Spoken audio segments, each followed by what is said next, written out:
દેશની પ્રથમ paperless university બની છે VNSGU। વર્ષ 2016-17થી શરૂ કરી હતી કામગીરી।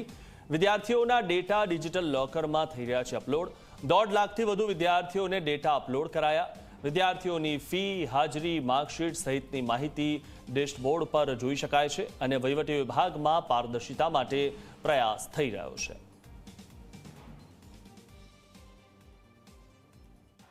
ગુજરાતમાં સૌ પ્રથમ વખત વીર નર્મદ દક્ષિણ ગુજરાત યુનિવર્સિટી હવે પેપરલેસ થઈ ગયું છે। 100% જે પેપરલેસ છે તે થઈ ગયું છે। દરેકે દરેક જે વિદ્યાર્થીઓ છે તેમના જે ડેટા છે તે ઓનલાઈન અપલોડ કરવામાં આવ્યા છે કે જેને લઈને 10 થી 15 વર્ષના જે ડેટા છે તે વિદ્યાર્થી જ્યારે પણ તેને જોઈતા હોય તો ડિજી લોકરથી તે ઓપરેટ કરી શકાશે અને તમામ જે યુનિવર્સિટીની જે કામગીરી છે તે પેપરલેસ થઈ ગઈ છે। આપણી સાથે રજિસ્ટર જોડાયા છે।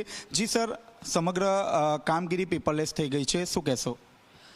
વીર નર્મદ દક્ષિણ ગુજરાત યુનિવર્સિટીના હાલમાં આપણે સંપૂર્ણપણે ઈ-ફાઇલથી કામગીરી ચાલી રહી છે। ઉપરાંત વિદ્યાર્થીઓના અપાર આઈડીમાં પણ આપણે દેશભરમાં લગભગ ઘણા સમય સુધી પ્રથમ નંબરે રહ્યા। ABC આઈડી ક્રિએશનની અંદર પણ આપણે પ્રથમ નંબરે રહ્યા।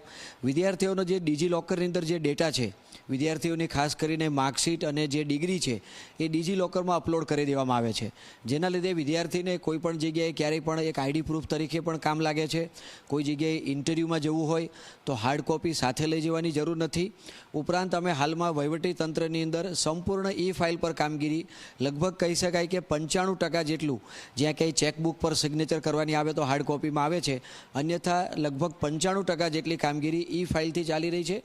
ઈ-ફાઇલના લીધે ફાયદા પણ ઘણા છે કે ટ્રાન્સપરન્સી રહે છે, અરીસા જેવું છે, કઈ ફાઇલ કેટલા સમય કોની પાસે રહી, કોણે ક્યાં લખ્યું, શું કોમેન્ટ કરી, કઈ ફાઇલ કોની પાસે ગઈ, એનો એક ફાઇલ ટ્રેકિંગનો એક સંપૂર્ણ રેકોર્ડ રહેવાના લીધે એક ટ્રાન્સપરન્સી રહે છે અને ટ્રાન્સપરન્સી રહેવાના લીધે પારદર્શિતા આજે ખૂબ સરસ રીતે આવી રહી છે એવું મને લાગી રહ્યું છે।